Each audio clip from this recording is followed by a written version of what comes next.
It turns out my best friend has been sneaking around with my ex for months, and I only just found out when he finally sat me down to say he's moving in with her and basically leaving me homeless.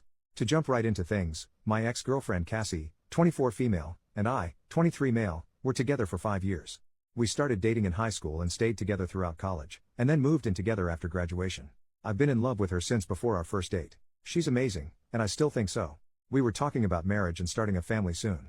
Then one day a few months ago Cassie wanted to talk, sat me down, and said she decided she doesn't want kids. She didn't just mean not now but not ever. She talked a lot about overpopulation or climate change or whatever, but I was just immediately depressed. I've always wanted to be a dad. My dad was a piece of crap and this is something I've wanted to do ever since I was still a kid myself. When she finished talking I told her it was over. She started crying and I was already crying, but damn, if she doesn't want the same thing I do from the future, what else can I do? She said she's been thinking this way for years, and I'm not going to wait around and hope she changes her mind when she might not. So I moved out and moved in with my best friend Ryan, 23 male. We've been friends forever, like we bonded over Pokemon cards at the playground kind of thing. He's basically my brother and his mom was my extra mom since I didn't have much at home growing up. I was in a hurry to move out so I didn't take much stuff with me, and then I didn't want to go back to the apartment and see Cassie, so Ryan was doing the good friend thing and going to get stuff for me whenever I needed it. At least that's what I thought he was doing. Yesterday would have been mine and Cassie's 6th anniversary and it was really rough for me, so I told Ryan I didn't want to be alone and wanted to hang out and game all day with him. He agreed and everything, but he was kind of distracted on his phone a lot, and after a couple hours he said something came up and just left me there alone. Things got dark. I'm not ashamed to say I cried. There were reasons I didn't want to be alone that day. Almost midnight last night, Ryan finally came home and was acting weird, so I asked what was up. I thought maybe his mom was sick or something. She's a teacher at a school that just reopened. But no, Ryan sits me down and tells me he's moving out. He's been secretly dating Cassie since a few weeks after we split. He says they're in love already and that she needs him more than I do, so he's moving into the apartment with her and leaving me here alone to rot. I don't even know how the heck to process this. I thought this was just some twisted joke at first because what the hell? Where did this even come from? I don't know which one of them has broken me more. To make things worse, I messaged some of our other friends this morning to tell them what's up and they already knew. When I got upset they all said it was no big deal because I'm the one who broke up with Cassie. Am I going crazy?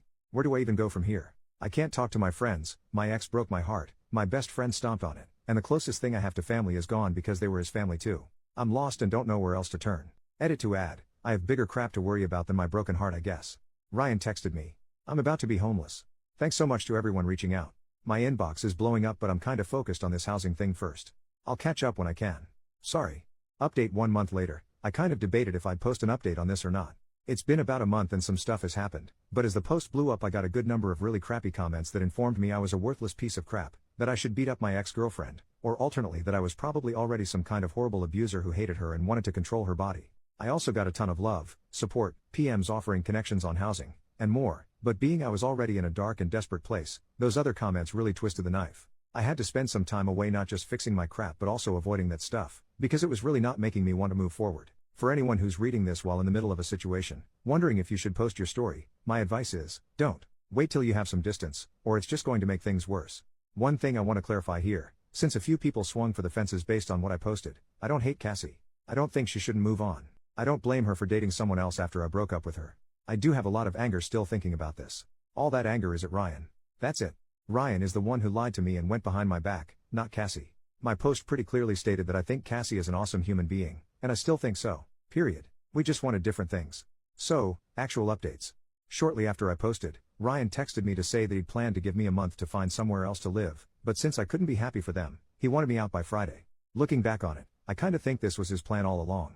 Cassie's parents own the apartment I lived in with her, so we paid bills on it but no rent. Ryan's apartment was expensive and his parents still paid some of his bills there, so I suspect he was looking for an excuse to break his lease and get in on that free rent instead. But I have a place to live now. Reddit helped me out after all, in a weird way. A couple days after I posted, this guy TJ hit me up on Facebook, "Hey TJ," with a link to my post asking if it was me. TJ and I weren't super close friends before all this, but he recognized some of the details. Skipping some back and forth, it turns out Ryan lied to all our mutual friends about the situation. Apparently he hooked up with Cassie the first time about a week after we split up. He asked some of our friends what to do and they all told him to make sure I was cool first thing. He then told them he had talked to me and that I was happy for him. So, when I started freaking out a couple months later, my friends all thought I was going crazy out of nowhere over something I'd known about for months. Once they found out what really happened, I got a lot of apology texts. Some of them I've accepted. Some are still on red. A couple of guys offered me crash space or help moving, and I wound up staying with TJ, but only till I could find somewhere else. My days of living in places without my name on a lease are over. Learned my lesson there. I found a roommate looking for a place through Craigslist and we signed the lease last week. Moving from TJ's happens this weekend. Ryan is blocked out of my life. I probably forgot some of my stuff at either his place or Cassie's, but it's whatever. I can get new stuff. I can get new friends. More than anything else, this situation made me realize the importance of having stable, independent housing and not counting on anyone else to do the right thing by me. I have to have my own back in life, not rely on others. That's about all I've got. It's nothing dramatic, I guess. No one was hit by a car, got pregnant, or turned out to be cheating. But I've never been so glad to have a roof over my head and a bed to come back to.